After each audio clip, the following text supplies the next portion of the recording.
Halo semuanya, semoga sehat selalu. Terima kasih atas kesempatannya untuk kelompok kami dalam mempresentasikan hasil proyek yang berjudul Predicting Drug Activity Using Quantitative Structure Activity Relationship Model. Sebelumnya, tak kenal maka kata sayang, maka perkenalkan kami dari kelompok 6 yang beranggotakan Arik Naufal, Christian Putra, Kayla Nindya, Dio Umbu, saya sendiri Jan Slewi, Samuel Josh Chen, dan Michela Maria. Teman-teman, di layar saya ada gambar aspirin dan juga ada tengah-tengah ada gambar orang dicambuk. Sebenarnya orang dicambuk itu kan sakit. Nah, kalau orang zaman dulu sakit nyeri gitu, minum obat apa sih? Nah, ternyata cikal bakal obat aspirin itu atau saudaranya paracetamol ya, gampangnya. Itu cikal bakalnya dari sini. Jadi dulu suku dari Mesopotamia atau di Mesir sana menemukan kalau ngegigit kayu pohon willow itu bisa menyembuhkan nyeri dan juga demam. Kayu pohon willow tuh seperti ini ya gambarnya. Toh kalau dalam bahasa Indonesia sebutannya pohon liang liu atau janda merana. Nah, yang tadi itu kan salah satu cara orang zaman dulu banget buat nemuin obat. Seiring perkembangan zaman, proses penemuan obat itu udah punya standarnya sekarang. Yakni kalau bisa kalau teman-teman lihat ini ada screening and development itu waktunya 3 sampai 6 tahun di mana pertama kita identifikasi target, screening senyawanya yang akan digunakan, dan juga optimisasi lead. Lalu, selanjutnya kalau dilanjut, ada preclinical studies yang mungkin bisa sampai 1 tahun, di mana ada in vitro studies atau di luar makhluk hidup seperti di dalam tabung eksperimennya, dan juga in vivo studies atau di dalam makhluk hidup dengan contohnya seperti menggunakan lab rat gitu ya. Serta pengetesan seberapa toksik senyawa tersebut ke dalam makhluk hidup terhadap makhluk hidup. Lalu ada clinical trials, phase 1, 2, and 3 trials, serta monitoring untuk seberapa aman sih senyawa dan dosis tersebut. Kurang lebihnya ini seperti sebuah beta test dalam game ya analoginya. Dan juga yang terakhir ada review and approval yang bisa memakan waktu 1 sampai 2 tahun. Di mana ini dari segi obatnya itu dilakukan sebuah evaluasi dari keamanan serta efektivitas obat tersebut. Serta juga approval dari badan obat. Kalau di Amerika itu ada Food and Drug Administration, dan kalau di Indonesia itu ada BPOM. Nah, metode penemuan obat sebelum bantuan computational biologi itu makan waktu lama ya, mahal dan juga sangat eksperimental. Kalau dilihat dari slide sebelumnya itu, dari screening dan development-nya aja bisa 3 sampai 6 tahun. Nah, dengan adanya kombinasi kemampuan komputasi dari komputer canggih dalam biologi, ini ngebuat adanya breakthrough yang sangat berdampak. Salah satunya topik yang kita bawakan kali ini yakni QSAR. QSAR model ini apa sih? Singkatnya, dengan QSAR model itu, kita bisa prediksi behavior sebuah molekul atau senyawa yang akan kita asumsikan untuk bakal dijadiin obat gitu ya, sebelum melakukan uji lab. Yang dari hasil simulasi QSAR tersebut nantinya, kita bisa mendapat kandidat senyawa yang potensial. Masuk ke biological problemnya, bayangin kalau ada jutaan kemungkinan senyawa kimia yang bisa dibuat oleh para peneliti. Nah, semua senyawa itu kan nggak mungkin ya kalau kita uji satu persatu di laboratorium. Karena selain butuh biaya yang besar, prosesnya juga bisa makan waktu bertahun-tahun. Dan kalaupun gagal ya itu wasting resource and time banget ya. Jadi tantangan utamanya bukan hanya menemukan obat yang efektif, tapi bagaimana untuk memilih kandidat yang paling menjanjikan dari awal gitu. Nah, disinilah computational biology berperan. Kita membutuhkan metode yang mampu memprediksi aktivitas suatu senyawa sebelum dilakukan eksperimen yang mahal dan memakan waktu. Salah satu pendekatan yang paling banyak digunakan untuk tujuan tersebut adalah dengan QSAR model atau Quantitative Structure Activity Relationship. Sekarang saya ingin menjelaskan mengenai algoritma overview. Eh, pada bagian pertama kita mempunyai featurization yang menggunakan Morgan fingerprint. Prosesnya tuh ada terdapat inputan dari format Smiles yang dia itu tuh merupakan kode teks dari molekul, dan setelah itu kode teks itu tuh bakal dipecah yang menjadi sebuah fragmen-fragmen kecil. Nah, fragmen itu akan diubah menjadi barisan angka biner atau yang biasa kita sebut sebagai vektor 2048 bit.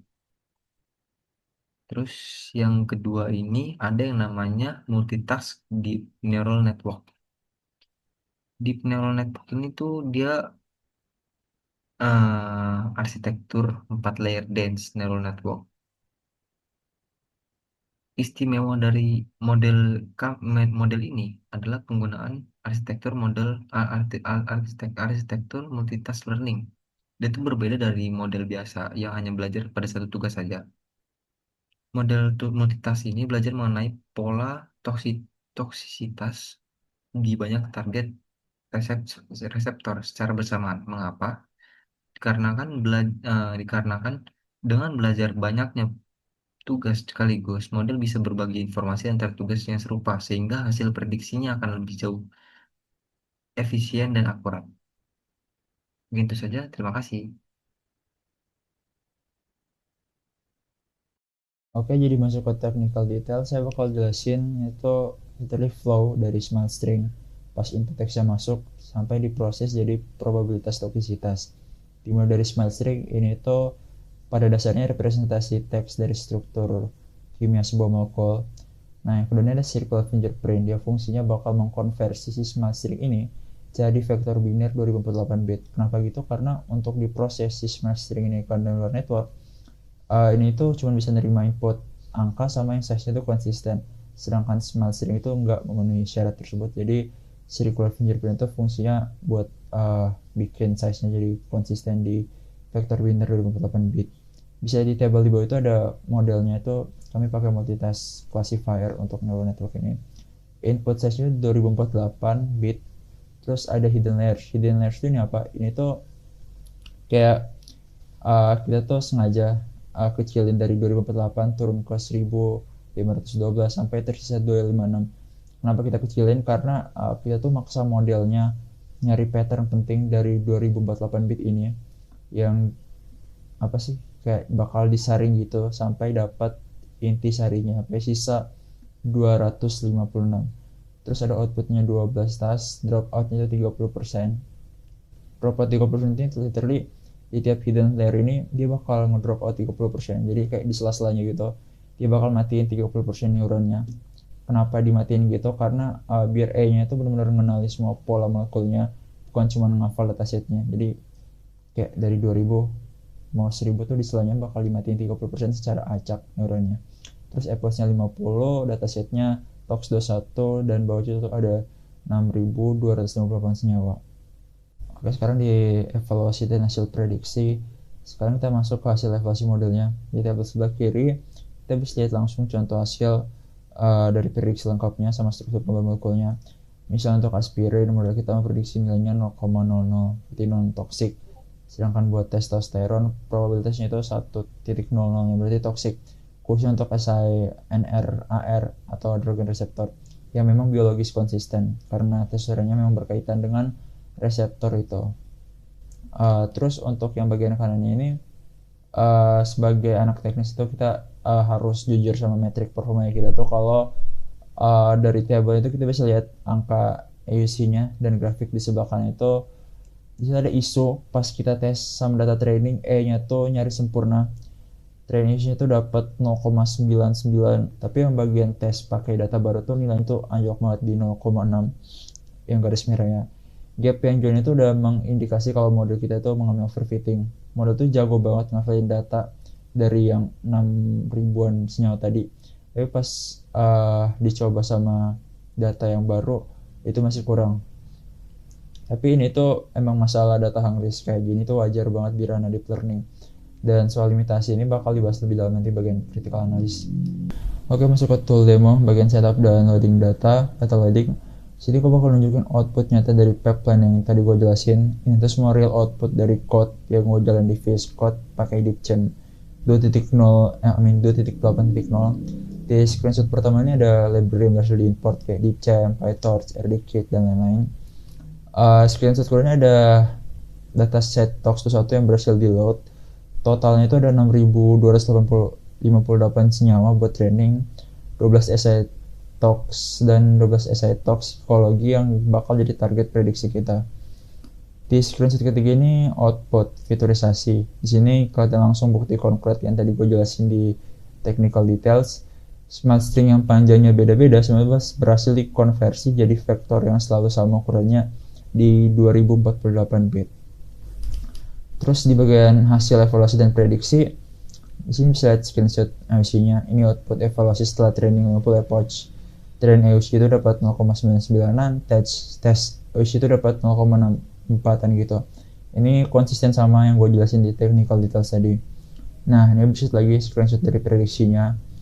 Ini yang paling menarik, ini tuh hasil prediksi dari 4 senyawa kandidat yang kita input dari smart string-nya. Kita fokus di asal NRAR atau androgen receptor karena itu salah satu target biologis yang paling relevan dalam drug discovery ini, khususnya untuk penyakit hormonal dan kanker prostat. Hasil aspirnya kafein sama flavonnya itu dapat 0,00, berarti dia non toksik untuk androgen receptor. Testosteronnya itu dapat 1.0, yaitu toksik. Ini tuh biologis konsisten karena testosteron itu memang hormon yang secara alami berkaitan dengan androgen receptor. Ini membuktikan model kita tuh bisa memprediksi toksisitas senyawa baru secara otomatis hanya dari struktur kimia tanpa perlu uji lab dulu. Oke, lanjut ke pembahasan paper review oleh saya, Christian Putra. Untuk bagian paper review ini, kelompok kami memilih 2 paper, di mana untuk paper pertama ini judulnya Kisar Classification Models for Prediction 3CL protease inhibitor activity yang dipublish di tahun 2021. Ini untuk link papernya. Lalu untuk objektif atau tujuan dari paper ini yaitu untuk membangun model klasifikasi Kisar untuk memprediksi efektivitas senyawa obat terhadap protein 3CL-Pro dari COVID. Untuk datasetnya ini menggunakan 1168 senyawa obat yang sudah dilabeli aktif dan inaktif terhadap protein 3CL-Pro, di mana nantinya dataset ini akan di-split dengan rasio 70:30 untuk training dan tes model. Nah, untuk metode eksperimennya ini, langkah pertama yaitu mengekstrak 8 molekular deskriptor seperti berat molekul, refraktivitas molar, dan akseptor hidrogen, di mana ke-8 molekular deskriptor ini dipilih berdasarkan kemampuannya untuk merepresentasikan kelarutan dan sifat dari senyawa obat. Langkah selanjutnya yaitu training 9 model machine learning seperti model random forest, XGBoost, Decision Tree, dan SVM, serta 1 model deep learning yaitu Artificial Neural Network.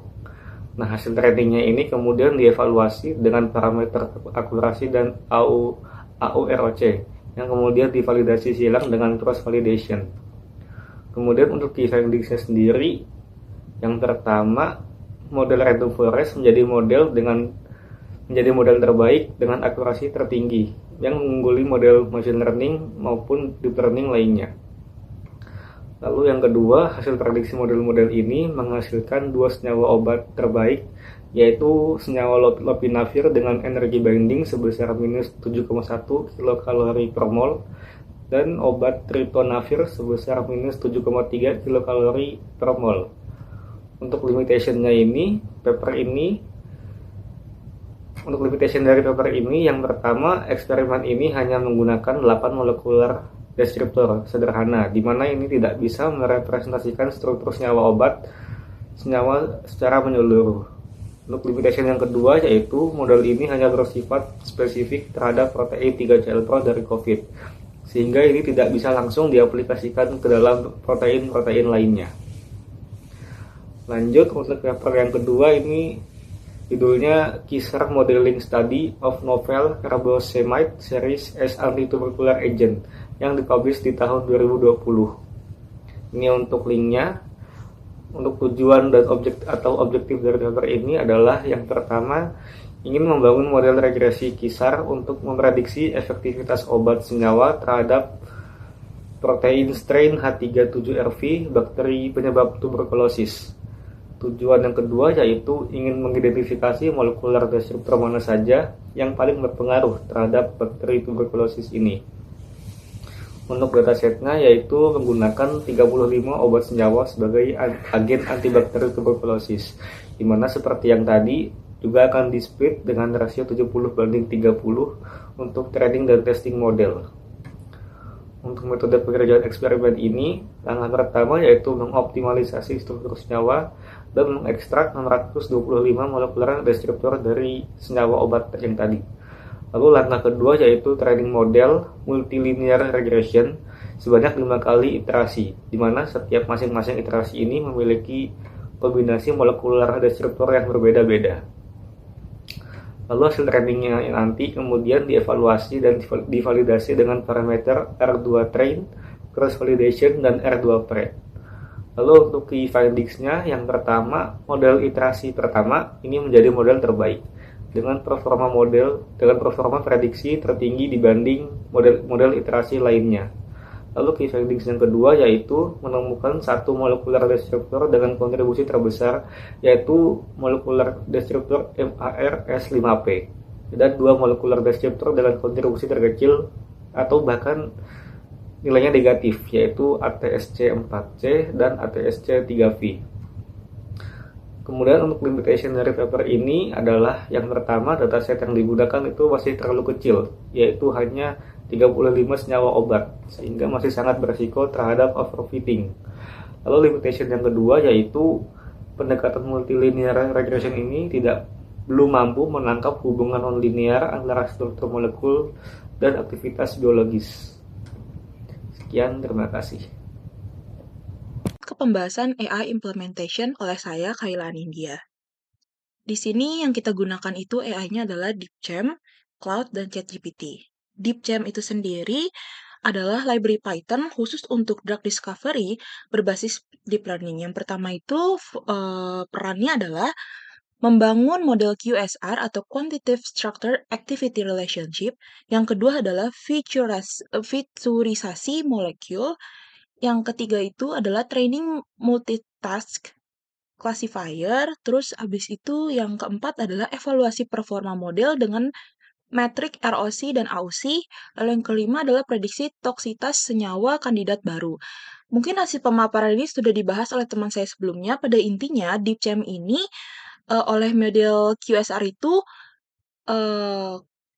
sesuai karena model QSR berbasis deep learning yang digunakan menggunakan DeepGem mampu memprediksi toksitas senyawa dengan performa yang baik. Lanjut ke Cloud dan ChatGPT. Cloud dan ChatGPT ini kita gunakan untuk menyusun dokumentasi teknis dan technical brief. Lalu yang kedua adalah menjelaskan dasar matematika, algoritma. Lalu yang ketiga adalah membantu debugging pipeline, kode step by step. Lalu yang keempat adalah menyusun interpretasi hasil model.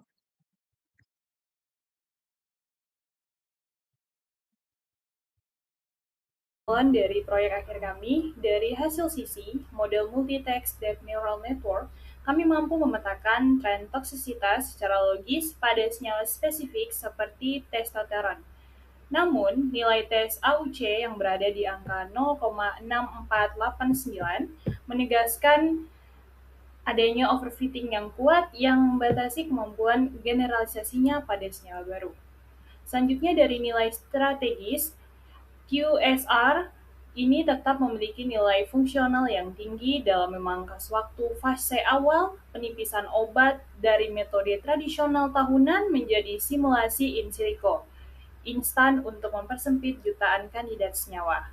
Langkah selanjutnya, untuk menyempurnakan riset ini, tahap terdekat adalah dengan memvalidasi prediksi virtual ini melalui eksperimen laboratorium basah atau in vitro. Dan untuk mengatasi masalah overfitting, berdasarkan instant paper review yang kami lakukan, kami berencana untuk mengoptimasi model menggunakan algoritma machine learning lain seperti random forest, serta mengintegrasi simulasi molekular dinamik untuk pendekatan integrasi 3D yang lebih nyata.